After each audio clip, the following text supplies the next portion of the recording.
आज चर्चा करते हैं हम लोग सर्वनाम की। संज्ञा पढ़ चुके हैं आप लोग। आज चर्चा करेंगे हम सर्वनाम। सर्वनाम किसे कहते हैं, सर्वनाम क्या है, कोई बताएगा कि सर्वनाम किसे कहते हैं? संज्ञा के स्थान पर प्रयोग किया जाता है। जो शब्द सर्वनाम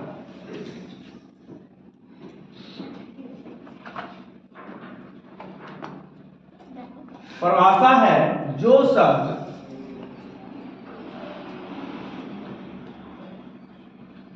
संज्ञा के स्थान पर बोले जाते हैं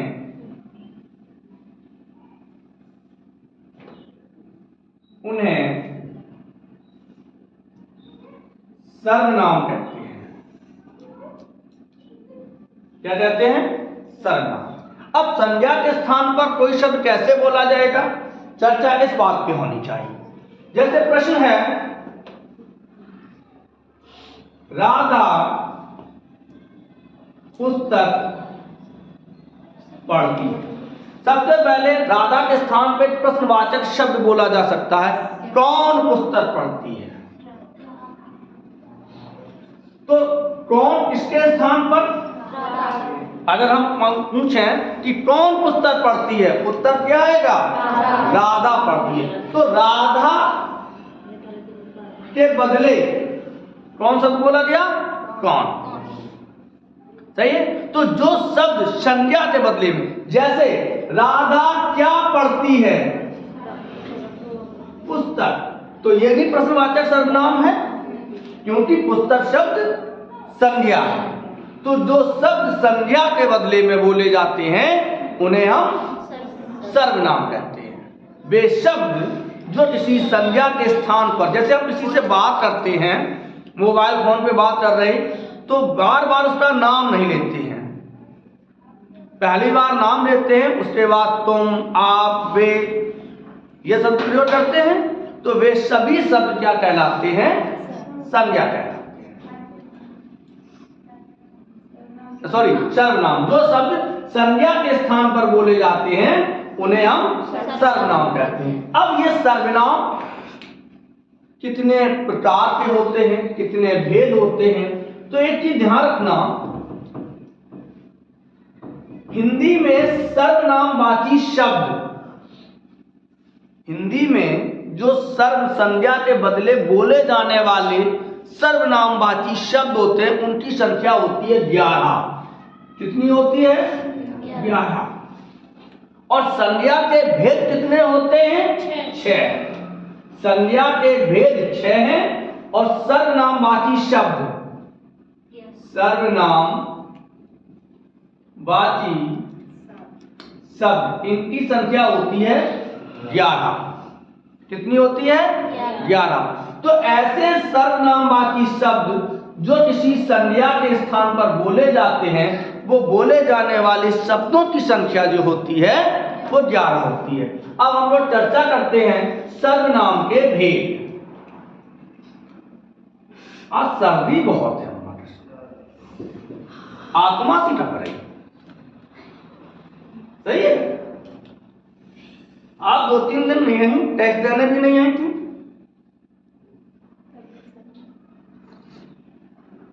जिंदा हो, बस जिंदा बनी रहो। तो चलो, सर्वनाम का जो पहला भेद है आपका, 6 भेद होते हैं। पहला भेद है पुरुषवाचक सर्वनाम।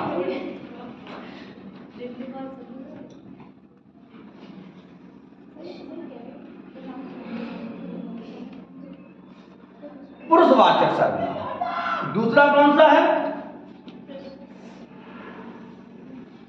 पुरुषवाचक सर्वनाम। दूसरा सर्वनाम का भेद निश्चयवाचक सर्वनाम। बिल्कुल सही, आप इसका मतलब पढ़ती हैं।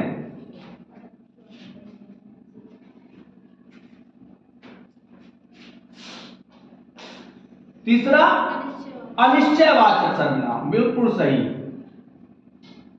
अनिश्चयवाचक सर्वनाम। चौथा प्रश्न होता है प्रश्नवाचक सर्वनाम। पांचवा संबंधवाचक सर्वनाम। और छठवां निजवाचक सर्वनाम। तो कोई पूछे कि सर्वनाम के कितने भेद होते हैं, तो सर्वनाम के 6 भेद होते हैं। कितने होते हैं गौरव भैया? 6।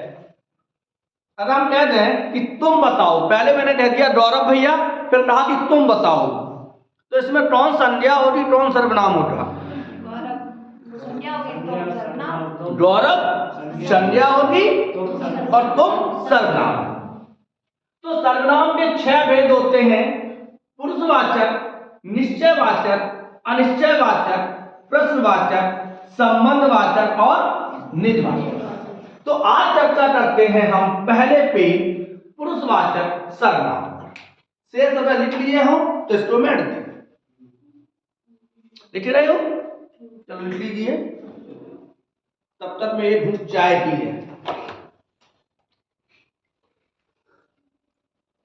चाय है तो चाह है।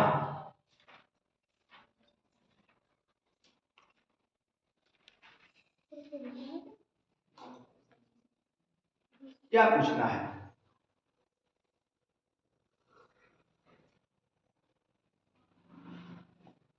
लिख लिया? चलो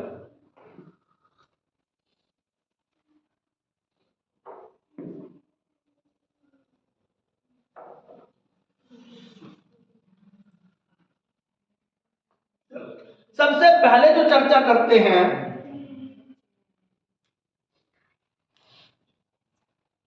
पुरुषवाचक सर्वनाम। अच्छा, पुरुषवाचक सर्वनाम किसे कहते हैं, जरा इसको थोड़े से समझ लीजिए। हम आपको 3 चीजें बताते हैं। 3 व्यक्ति होते हैं, एक बोलने वाला, एक बोलने वाला, दूसरा सुनने वाला और तीसरा एक सुनने वाला, एक बोलने वाला, तीसरा एक जिसके विषय में बात की जाती है। अब परिभाषा देखते हैं, हमेशा के लिए याद हो जाए, कभी भूलोगे नहीं। वैसे तो लोग क्या देते हैं कि जहां जिन शब्दों से किसी पुरुष जाति का बोध हो, ये तो होता है भाई, पुरुष जाति का बोध होता है तो लोग दिमाग लगा लेते हैं पुरुष का मतलब व्यक्ति, आदमी, और महिला वर्ग छूट जाता है। लेकिन यहां पे क्या है, एक बोलने वाला व्यक्ति, एक सुनने वाला व्यक्ति, एक जिसके विषय में बात की जाती है वो व्यक्ति। तो परिभाषा हो गई कि वे सर्वनाम शब्द क्या है,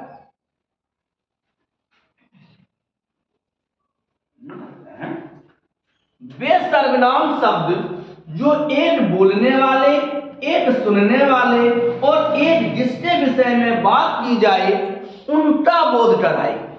हमारी परिभाषा किताब से बहुत भिन्न होगी। ऐसे सर्वनाम शब्द जो किसी बोलने वाले, किसी सुनने वाले तथा जिसके विषय में बात की जाती है, ऐसे व्यक्तियों का, ऐसे शब्दों का बोध कराता है, उसे हम पुरुषवाचक सर्वनाम कहते हैं।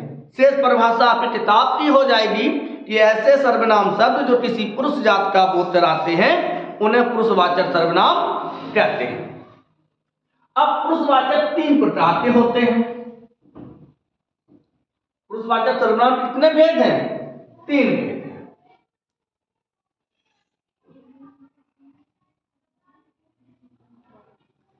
एक होता है प्रथम पुरुष,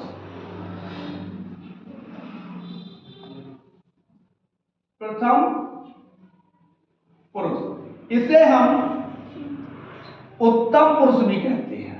क्या कहेंगे? उत्तम पुरुष। इसे हम एकल पुरुष भी कहते हैं।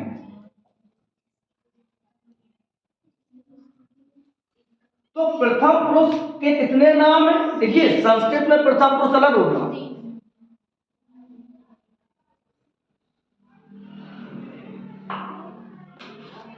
संस्कृत में प्रथम पुरुष अलग होगा। यहां प्रथम पुरुष, उत्तम पुरुष और एकल पुरुष एक है। दूसरा है मध्यम पुरुष, मध्यम पुरुष, और तीसरा है अन्य पुरुष।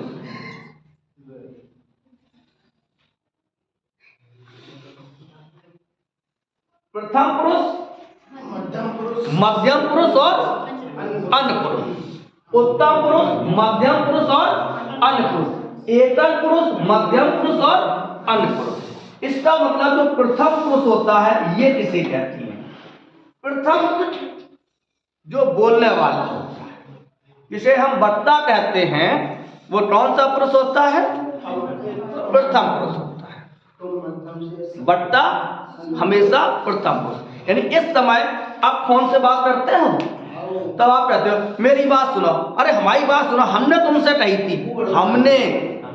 हमने कही थी, तो हम क्या हो गए?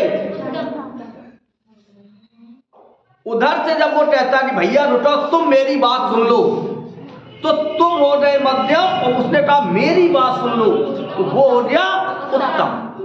समझ में आया? जैसे अभी हम बोल रहे हैं, तो हम क्या हैं? उत्तम। आप कौन हो? अब आप बोलो और हम सुने, तो आप होंगे उत्तम और हम होंगे मध्यम। इसका मतलब होता है कि जो बोलने वाला है, वक्ता, जो बोलता है, वो प्रथम होता है। जो बोलता है वो कौन होता है? प्रथम होता है। हमने बताया था कि 6 सर्वनाम शब्द बताए, 6 सर्वनाम के भेद बताए, और उन सर्वनामों में जो सर्वनामवाची शब्द बनेंगे वो कितने बनेंगे? 11 बनेंगे, 6 थी। अब जैसे मैं या हम, ये उत्तम पुरुष में आते हैं, मैं और हम। लेकिन जब इसको कारक के अनुसार चलोगे, किसके अनुसार? कारक के अनुसार, कर्ता, कर्म, करण। जैसे कर्ता में मैं या हम, कर्म में हमको, करण में हमसे, संप्रदान में हमारे या हमारे लिए, हमारे या हमारे लिए, अपादान हमसे अलग। अपादान में क्या होगा? हमसे अलग। संबंध में हमारा, हमारी, हमारी, रारी ले आता है उसमें, है? रारी ले आता है, तो हमारा, हमारी, हमारे, मेरा, मेरी, मेरे। ये कौन है? ये मेरे भाई हैं, ये मेरी माँ है, ये मेरे पिता हैं, ये मेरे गुरु हैं। कौन सा पुरुष है? कौन सा पुरुष है? प्रथम पुरुष है। लेकिन प्रथम पुरुष में भी संबंध कारक में आएगा। हम में जब आप अधिकरण में पहुंचोगे तो क्या आएगा? हम में तो प्रथम पुरुष या उत्तम पुरुष जो वक्ता होता है, उसके जो रूप बनते हैं, एक बार हम आपको बताए दे रहे हैं।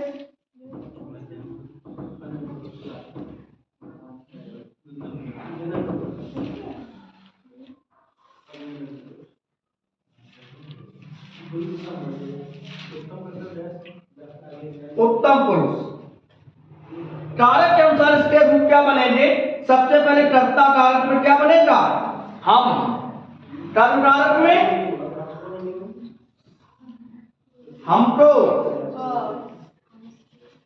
मैं के बना रहे हो तो कर्म कारक में मुझको, हम, हमको, मैं, मुझको। अब हमसे ही फिर बनाइए, हमसे, हमसे, मुझसे। ये टीम चल रहे हैं। तो ये कौन से होंगे? उत्तम पुरुष। जो बोलता है वो कौन होता है? उत्तम होता है। पंडित जी भागवत कह रहे ऊपर खड़े होते, तो वो कौन हो गए? उत्तम। आप सुन रहे हो बैठे, तो क्या हो गए? मध्यम। तब तक आपके साथी चढ़े ने बेटे, तो बेटा है अन्य पुरुष। जब आप बात करते हो तो हमने तुमसे कही बे सुनत नहीं है, तो बे कौन से हो जे? जिनके बारे में बात है अन। हाँ, जिसके विषय में बात होती है वो अन होता है। तो प्रथम पुरुष हो गए। अब आते हैं मध्यम पुरुष। आशा करते हैं समझ में आ रहा होगा थोड़ा, ज्यादा तो नहीं समझा पाते, हम पढ़े लिखे नहीं है। हाँ, मध्यम, मध्य माने होता है बीच में। है? जो उत्तम और अन्य के बीच में होता है वो मध्यम होता है। उत्तम और अन्य के जो बीच में होगा वो क्या होगा? मध्यम होगा। यहां से प्रश्न बनेंगे, ध्यान रखना। तो जैसे तुम या तू, अगर हम तू किसी को कह देते हैं तो बुरा लगता है, जबकि तू एक वचन है। भगवान से हमेशा लोग तू करते ही बात करते हैं।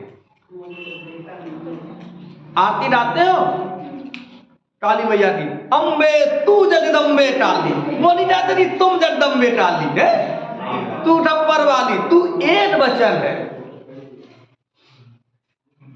तुम बहुवचन है और तू एक वचन है। ये ध्यान रखना। तो तुम कर्ता कारक में या तू कर्म कारक में क्या बनेगा? तुमको, तुमको। करण में तुमसे। अच्छा, करण किसे कहते हैं? क्रिया के करने का जो साधन हो, जिस साधन से, जिस माध्यम से क्रिया की जाती है उसे क्या कहेंगे? करण।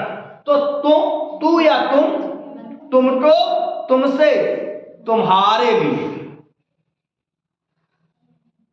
क्या? तुम्हारे लिए। नहीं कहते हो घर से, पापा मेरे लिए क्या लाए? हम तुम्हारे लिए टॉफी लाई।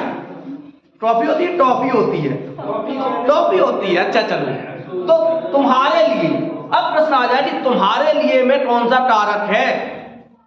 तो जिसके लिए क्रिया की जाती है संप्रदान कारक है। सही है।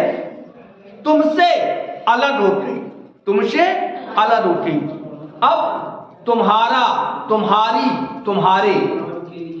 अब तुम्हारे हवाले वतन साथियों आता है, तो क्या है? संबंध कारक है। तुम में, तुम पर अधिकरण कारक है, और संबोधन सर्वनाम में होता नहीं है। तब बिठाओगे हे तुम, हे आप, होता ही नहीं है सब। ये भी प्रश्न आता है कि संबंध कभी कभी क्या देते हैं, एक बात दे देंगे हे तुम, और सर्वनाम में क्या लगेगा? क्योंकि सर्वनाम में संबोधन होता ही नहीं है। अब हम जैसे ये बैठी हैं, हे आप उठिए, हम कह सकते हैं हे राम, हे राम, हे बालक। अरे लेकिन अगर हम तुम का प्रयोग करते हैं तो नहीं। हाँ, एक चीज और ध्यान रखिए, मध्यम पुरुष में जब हम किसी को आदर सूचक का प्रयोग करते हैं, किसी को आदर देते हैं, तो तुम की जगह किसका प्रयोग करते हैं? आप। तुम की जगह किसका प्रयोग करते हैं? आपका। आप, हाँ, आप आइए, आइए, आपका स्वागत है। तो वो मध्यम होगा, निजवाचक नहीं होगा। क्या होगा? मध्यम। आप में बड़ी खूबी है, आप में अधिकरण पहुंच गया, आपसे बात करनी है, आपसे अलग होते रहेंगे, तो ये क्या है? ये भी मध्यम पुरुष है। अब चलते हैं उत्तम। ओ उत्तम नहीं, अन्य पुरुष।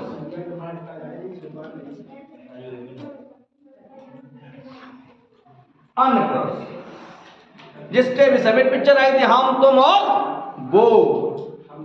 तो जो वह होता है, यह होता है, ये किसके अंतर्गत आते हैं? वह उससे, ये क्या है? अन्य पुरुष में। जैसे हमने आपसे कहा कि वह नहीं आया।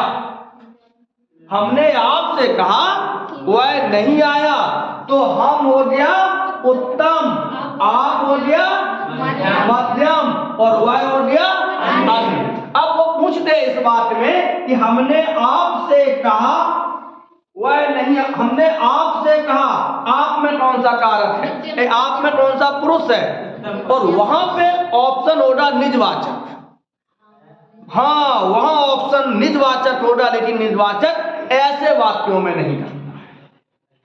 निजवाचक ऐसे वाक्यों में, क्योंकि ये अभी हमने बताया कि जब आदर सूचक हमने तुमसे कहा, सामने वाले को हम आप कहते हैं। पिताजी से जब बात करते हो तो क्या कहते हो? आप रहोगे या तो नहीं कहो, तू नहीं आओ तो तूने हमें पैसा नहीं देते हैं? तुम करते भी बहुत कम, तुम करते हैं, लेकिन समाज में बैठते तुम डरोगे तो आज लोग भाव मोड़ यार तुमसे, तुम उठा, गलत है। हम लोग बात तुम करते, अपना तो होता है, लेकिन समाज में क्या है? आप। डीएम साहब सामने हो, प्रधान कोई आदर हो, कोई सामने हो, और तो आप तुम नहीं क्या उनसे, गुरुजी सामने हो तो जानी क्या हो कि तुम क्या कहो? आप। क्या कहोगे? आप। तो जब हम मध्यम पुरुष को किसी आदर सूचक के लिए प्रयोग करते हैं तो तुम की जगह क्या लेते हैं? आप। तुम्हारा पत्र मिला बराबर पे चल जाएंगे, लेकिन आपका पत्र मिला आदर सूचक हो गया, सर्वनाम हो गया। तो पहला सर्वनाम था हमारा पुरुषवाचक। आशा करते हैं कि समझ में आया होगा। चलो निश्चय बात।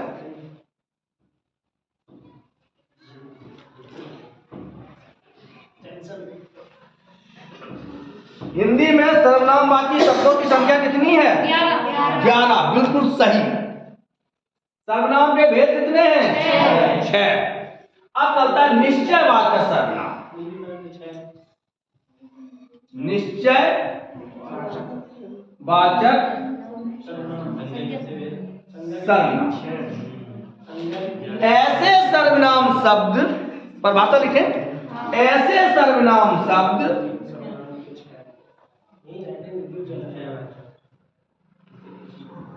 जो किसी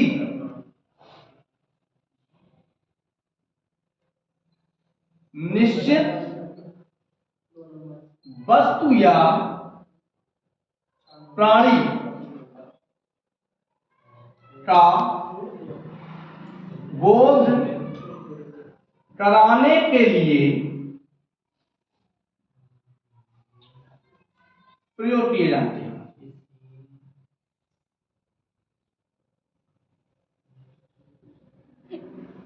जो किसी निश्चित वस्तु या प्राणी का बोध कराने के लिए। अब देखो सर्वनाम शब्द, और अगर यहां संज्ञा कर दे तो भी यही परिभाषा होती। जैसे यह पेन है तो वस्तु है, यह का प्रयोग करेंगे हम। चलो, तो ऐसे सर्वनाम शब्द जो किसी निश्चित वस्तु या प्राणी का बोध कराने के लिए करते हैं उसे हम निश्चयवाचक सर्वनाम कहते हैं। इसको हम 2 भागों में बांट सकते हैं धीरज से। एक तो प्राणिबोधक, नहीं, एक निकटवर्ती, एक दूरवर्ती। निकटवर्ती और दूरवर्ती। अच्छा, वो दिन याद करो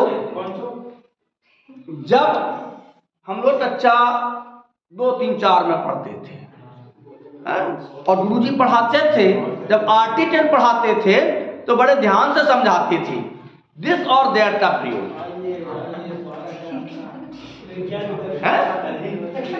बैठ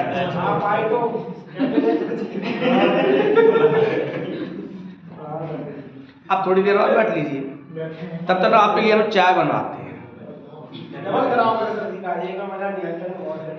लोटा भर बनवाए थे, ड्रम एक बार सीधे। हाँ चलो आगे बढ़ते हैं भाई। तो हमने बताया कि जब मैडम जी या सर जी बड़े ध्यान से समझाते थे और समझाते समझाते पीटते भी थी, क्योंकि अधिकतर गड़बड़ हो जाता था। वो कहते थे दिस इज और हम लोग बोल देते थे दैट इज।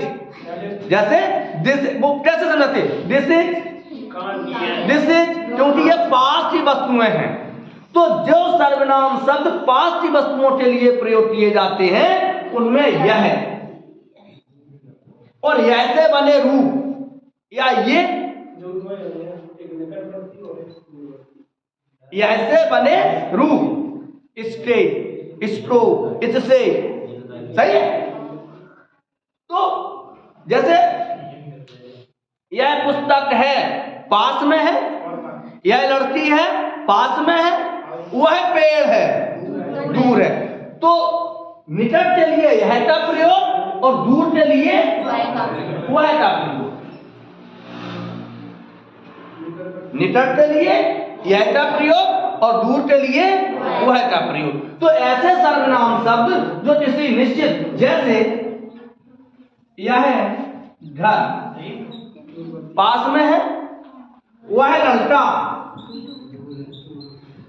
दूर है, दिस इज, दैट इज, दूर के लिए दैट का, यानी वह का प्रयोग। दैट माने वह होता है, वह का प्रयोग। हमें अंग्रेजी नहीं आती है, अंग्रेजी में मेरा हाथ बड़ा तंग है।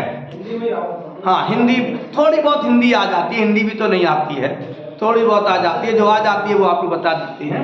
तो निकट के लिए यह का प्रयोग और दूर के लिए वह का प्रयोग। वह घर जा रहा है, किस सर्वनाम का प्रयोग हुआ, निश्चयवाचक। और निश्चय क्योंकि निश्चित है वह जा रहा है। यह कलम यहां पड़ी है, निश्चित है कि यह कलम है, तो इसे हम कहते हैं निश्चयवाचक सर्वनाम। अगला सर्वनाम निश्चयवाचक समझ में आ गया, यह और वह। आगे बढ़ते हैं।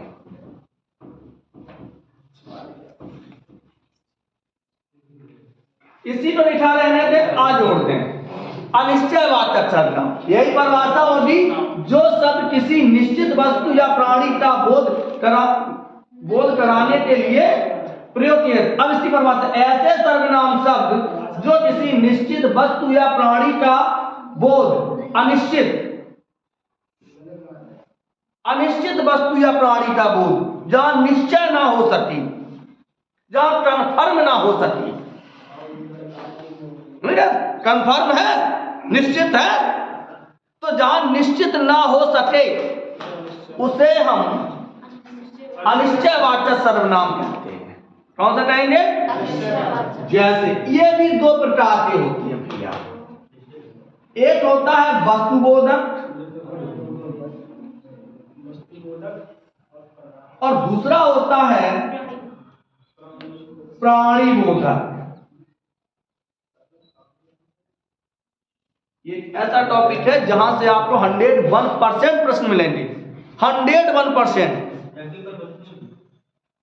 तो एक वस्तुबोधक, एक प्राणीबोधक। अच्छा एक चीज बताओ, छत पे रात में है और भले ही छत पे कुछ गिरा हो तो हम लोग कहेंगे कि छत पे कोई है? छन छन की आवाज, भाई कोई तो हटो।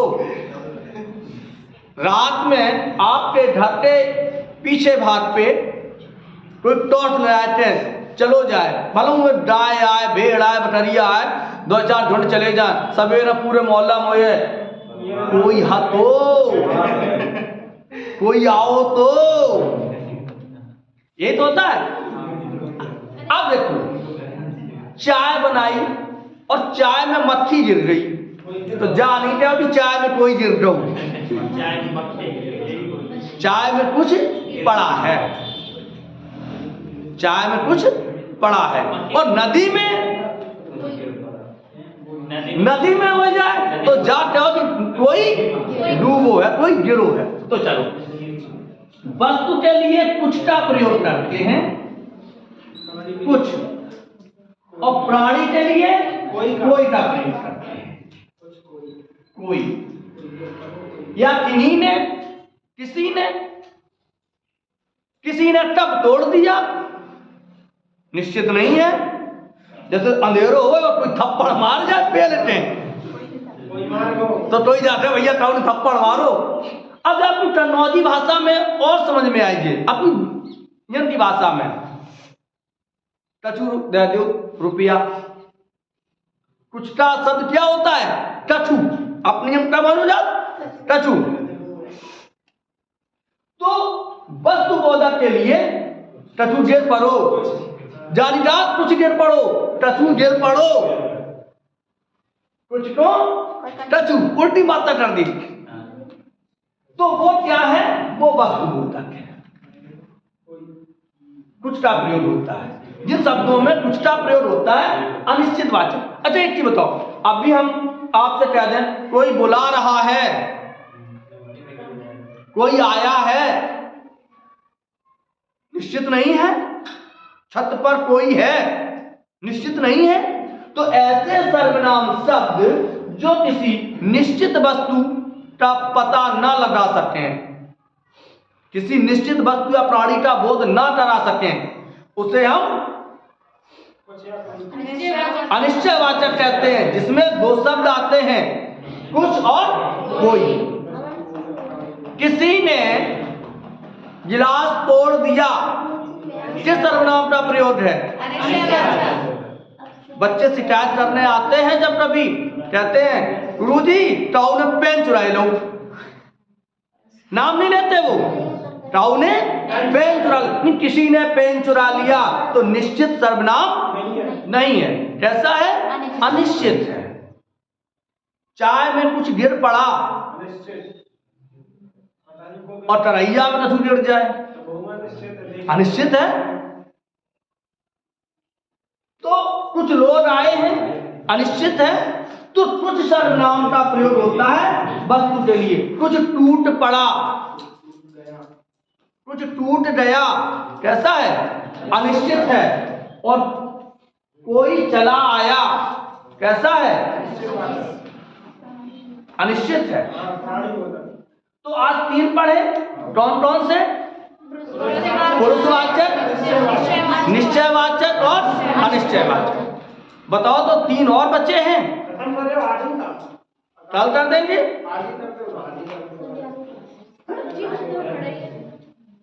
सर जी तो रहे क्या? चलिए कल हम 3 सर्वनाम जो बचे हैं उनका प्रयोग करेंगे। और कल हम आपको, तब तक के लिए राधे राधे।